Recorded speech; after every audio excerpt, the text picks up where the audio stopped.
Hi, I'm Lynda Gratton. I'm the Professor of Management Practice at the London Business School, and I'm also founder of the Hotspots movement. I think we're seeing a real surge in interest in what corporations can do to solve big global problems.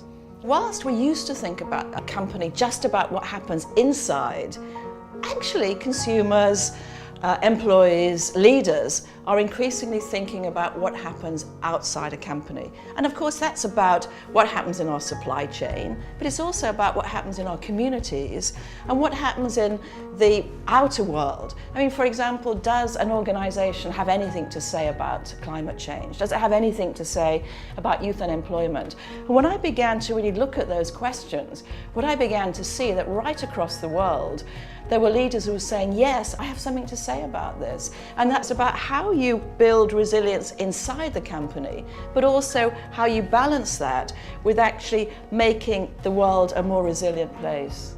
It's easy to think about corporations just from the inside, but actually what we're beginning to see is that corporations have amazing capabilities that can really make a difference to the world. And in my research, I found 3 capabilities that seem to be really crucial for making a positive difference to the world. The first is your capacity to innovate and research. So for example, if you're a pharmaceutical company, you're building constantly innovations that could make a difference to some problem in the world. But it's not just about innovation. Secondly, it's about scaling and mobilizing. You know, if Save the Children want to get water to children across Africa, the company with the best supply chain is Coca-Cola. So get them to do it. They're brilliant at scaling and mobilizing. And the third thing is that companies, particularly operating in complex ecosystems, for example in telecoms or the pharmaceutical ecosystem, are brilliant at managing multiple stakeholders.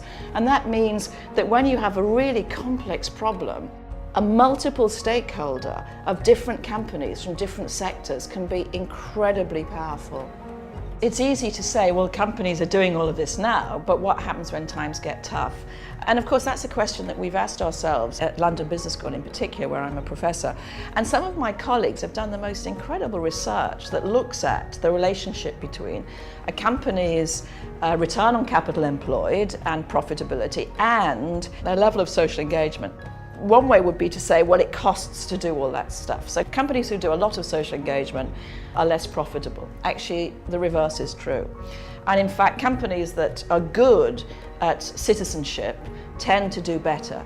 You know, there's always been some companies who've cared about the world that they inhabit. But over the last 5 years or so, we've seen a real shift in that. Partly, I think, because there's a new generation of CEOs who care about the world, and partly because the young people, especially the talented ones, are asking before they join a company, what are you doing to solve problems?